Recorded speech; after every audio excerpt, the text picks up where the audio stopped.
कसं काय मंडळी, मी पद्मकरण स्वागत करतो तुम्हा सगळ्यांचं आपल्या यूट्यूब चॅनलमध्ये.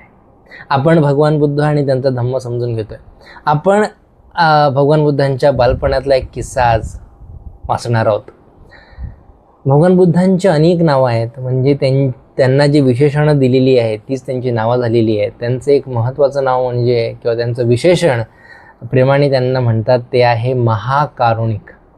आपल्याला करुणा माहितीच आहे, सगळ्यांविषयी प्रेम असणं, करुणा असणं, पण महाकारुणिक तथागतांना म्हणतात, बुद्धांना महाकारुणिक म्हणतात. त्याचं एक महत्त्वाचं कारण म्हणजे स्त्री बघत नाहीत, पुरुष बघत नाहीत, ब्राह्मण बघत नाहीत, वैश्य बघत नाहीत, शूद्र बघत नाहीत, कोणतीच जात, धर्म, वर्ण, लिंग काहीच बघत नाहीत, प्राणी बघत नाहीत, शत्रू बघत नाहीत. सगळ्यांना समान पातळीवरचं प्रेम करतात, शत्रूवरही प्रेम करतात. एवढे आपले महाकारुणिक तथागत बुद्ध.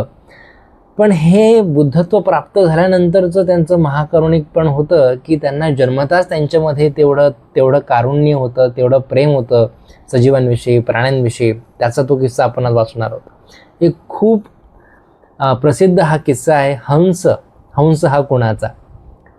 काय होतं, सिद्धार्थ आपल्या पित्याच्या शेतावर गेलेला आहे. विश्रांतीच्या वेळी एका झाडाखाली बसून तो निसर्गाची शांती व सौंदर्याचा आस्वाद घेत आहे. इतक्यात आकाशातून एक पक्षी अगदी त्याच्या समोर येऊन पडला. त्या पक्षाला बाण लागला होता आणि तो पक्षी त्यामुळे तडफडत होता. अर्थात सिद्धार्थ करुणामय असल्यामुळे त्याला इग्नोर करत नाहीत ना, अरे पडला तर पडू दे ना, काय करायचं आहे, तसं नव्हतं. सिद्धार्थ त्या पक्षाला वाचवण्यासाठी पुढे झाला. त्याने त्याच्या अंगातील बाण उपटून काढला, त्याच्या जखमेवर पट्टी बांधली व त्याला पिण्यासाठी पाणी दिले.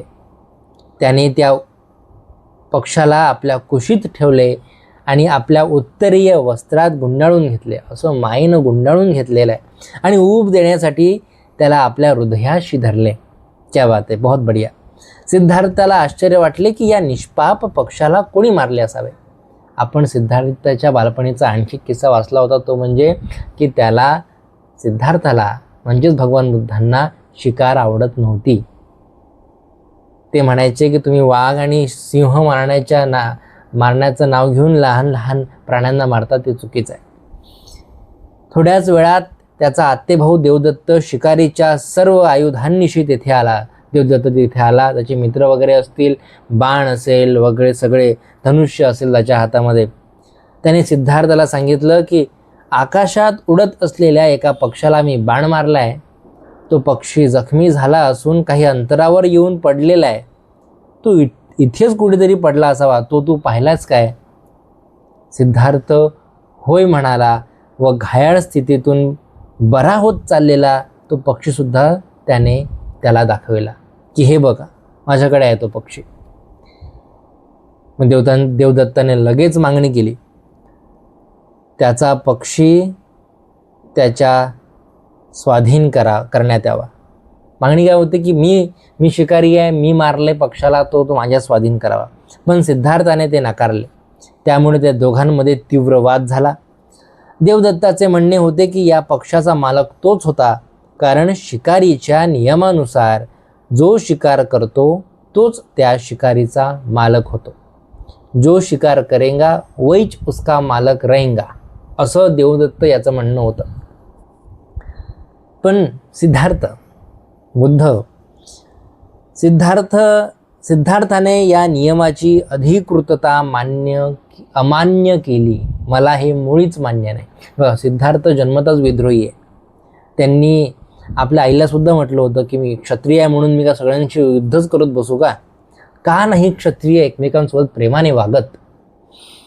इथेच परत त्यांनी आपल्या मित्रांसोबत विद्रोह केलेला आहे, आपल्या आत्तेभावासोबत विद्रोह केलेला आहे. सिद्धार्थ या नियमाची अधिकृतता अमान्य केली. तो म्हणाला की जो ज्याचे रक्षण करतो त्यालाच त्याच्या मालकीचा हक्क प्राप्त होतो. हत्यारा कोणाचा मालक कसा होऊ शकतो? क्या बात आहे. जो ज्याचं रक्षण करेल, जो ज्याचा जीव वाचवेल, वाचवणाऱ्याचा हक्क असेल त्या पक्षाकडे, है ना. तो पक्षी माझा आहे कारण की मी त्याला वाचवलेला आहे. तो माणूस माझा आहे कारण की मी त्याच्यावर प्रेम केलेलं आहे. एवढं सरळ, एवढं सोपं.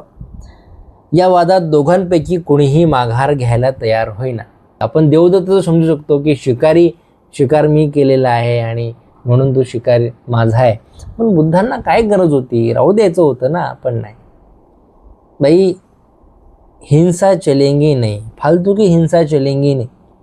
ठीक आहे, तुमच्या देशावर कोणी आक्रमण केलेलं आहे तेव्हा स्वरक्षणार्थ आपण ती हिंसा चालेल. पण वरती आकाश में एक पक्षी आराम से उड़ रहा है और तुमको ऐसे बाण मार रहे हो, चलेगा कैसे. शेवटी हा प्रश्न न्यायालयापुढे नेण्यात आला. न्यायालयाने सिद्धार्थ गौतमाकडून निर्णय दिला. क्या बात आहे. जो वाचवतो तोच त्याचा हकदार असतो. त्यामुळे देवदत्त सिद्धार्थाचा कायमचा शत्रू बनला. परंतु सिद्धार्थ गौतमाची करुणावृत्ती एवढी उत्कट होती की आपल्या आत्तेभावाची मार्जी राखण्यापेक्षा एका निष्पाप पक्षाचा जीव वाचवणे त्याने अधिक पसंत केले. क्या बात आहे. म्हणून भगवान बुद्धांना महाकारुणिक म्हणत असावे. किती प्रेम त्या पक्षाविषयी.